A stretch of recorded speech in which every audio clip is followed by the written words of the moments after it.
کوئی clear direction نہیں ہے اس حکومت کے پاس کہ انہوں نے کیا کرنا ہے. مولانا فضل الرحمان کوئی بات کرتے ہیں, زرداری صاحب کوئی بات کرتے ہیں, شہباز شریف صاحب کوئی بات کرتے ہیں.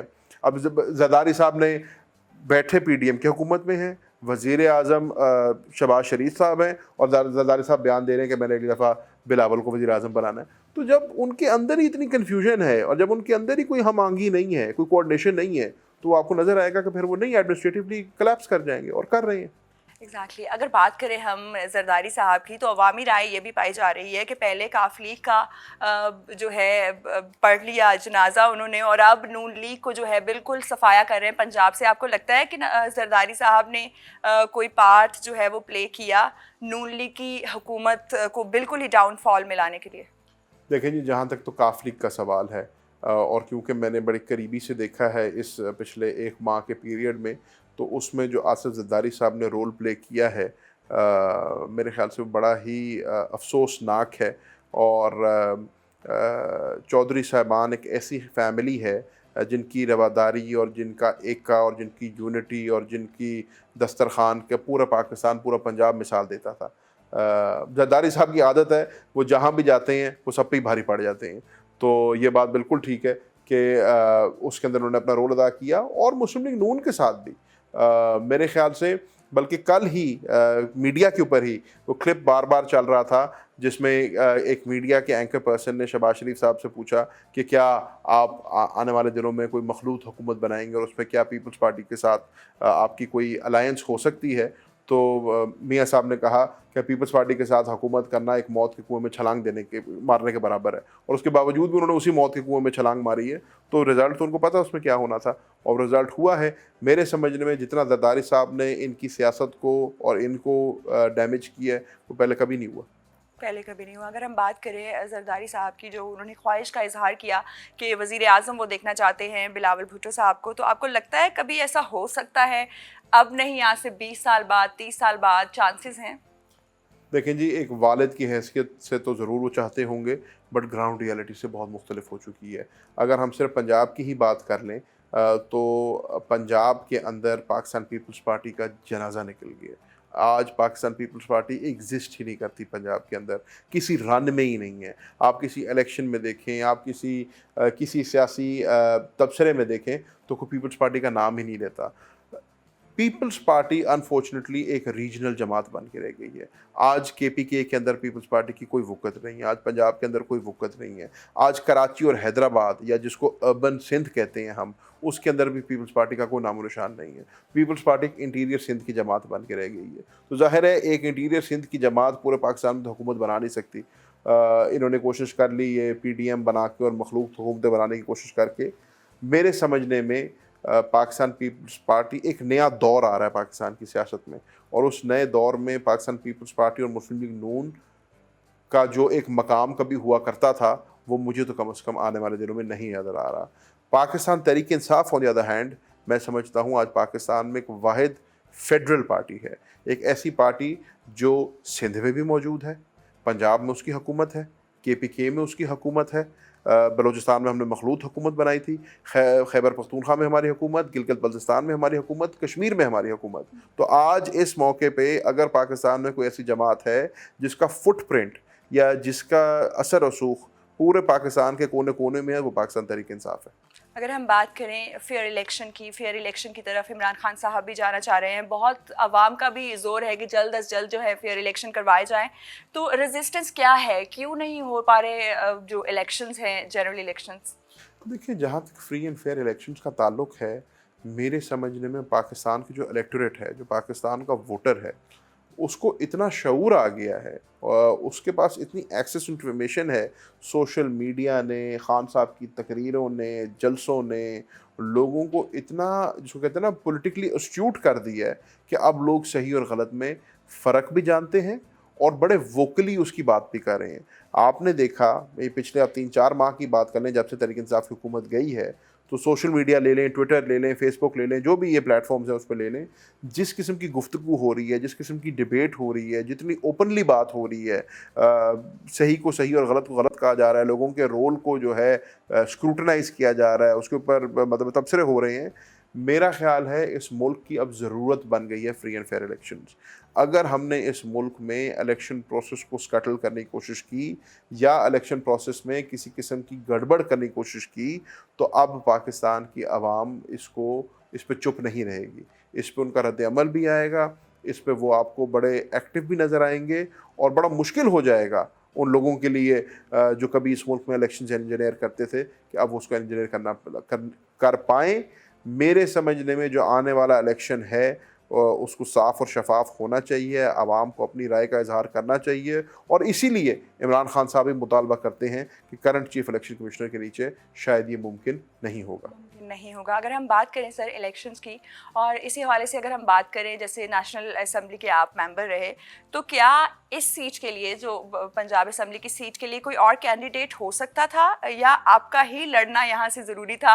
کیونکہ کہا یہ جا رہا ہے کہ اب پھر دوبارہ سے کیونکہ نیشنل اسمبلی کے لیے بائی الیکشنز کے لیے طرف جایا جائے گا, تو آپ نے ہی کیوں یہ سیٹ سے کانٹیسٹ کیا, کوئی اور کیوں نہیں؟ دیکھیں پی پی 217 کی جو بات ہے نا, تو ہمارے پاکستان تحریک انصاف کے 8 خواہش مند تھے جب ہم نے یہ الیکشن پروسیس شروع کیا تھا, اور میں ان 8 کا شکریہ ادا کرنا چاہتا ہوں کہ انہوں نے بھی اپنی ذات سے بالاتر ہو کے ملک اور قوم کی خاطر, پارٹی کی خاطر اور قیادت کی خاطر قربانی دی.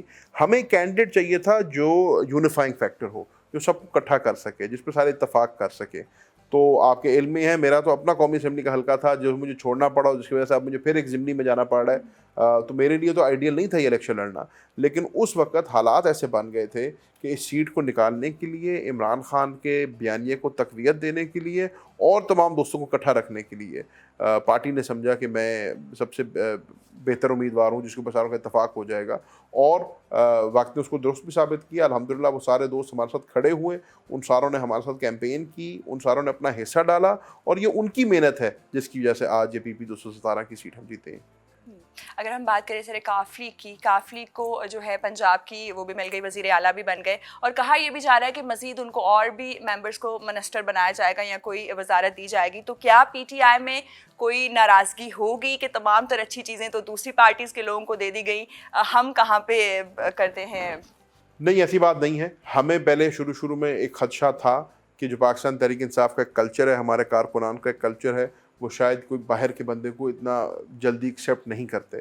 لیکن میرے خیال سے کریڈٹ چودھری پرویز الہی کو دینا چاہوں گا میں, کہ انہوں نے جس طریقے سے اپنے آپ کو کنڈکٹ کیا, جس طریقے سے انہوں نے ساروں کو ساتھ کیری کیا, نہ صرف پاکستان تحریک انصاف کے کارکن نے بلکہ پاکستان تحریک انصاف کی قیادت نے, ہماری پارلیمنٹری پارٹی نے ان کو بڑا دل سے قبول بھی کیا ہے, ان کے ساتھ کھڑے بھی ہیں. اور فرینکلی اسپیکنگ چودھری پرویز الہی کا ایک بہت ایکسپیرینس ہے. وہ 2 ٹائم اسپیکر رہ چکے ہیں پنجاب کے, 2nd ٹائم وہ وزیر اعلیٰ بنے ہیں پنجاب کے, اور ان کے ایکسپیرینس سے ہم جو ہے فائدہ بھی اٹھا سکتے ہیں. اور جو پنجاب میں ایک ڈیلیوری کا میکنزم ہم بنانا چاہتے تھے کہ پنجاب میں ڈیلیوری ہو, انشاءاللہ وہ اس میں بھی ہمیں بڑی مدد کر سکتے ہیں. اور عوام کا بھی یہی کہنا ہے کہ بہت اچھے طریقے سے جب پہلے وزیر اعلیٰ بنے تو ڈیلیور کیا.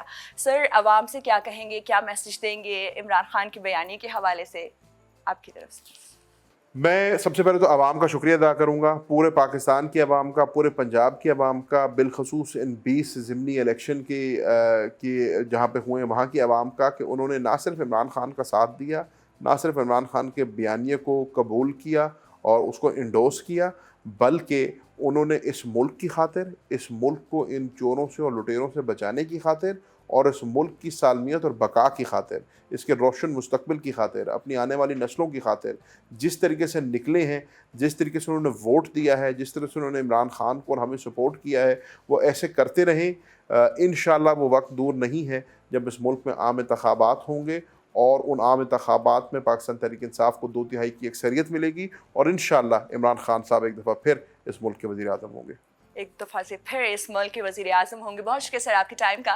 تو ناظرین, آپ ہمیں اپنی رائے سے ضرور آگاہ کیجیے کہ کس کو آپ وزیر اعظم کی سیٹ پر دیکھنا چاہتے ہیں, اور کب چاہتے ہیں کب نیکسٹ الیکشن ہوں, اور کیا فیئر الیکشن جو ہے پاسبل ہے ہمارے اس ملک میں. اپنی رائے سے ہمیں ضرور آگاہ کیجیے. اپنا بہت خیال رکھیے. اللہ حافظ.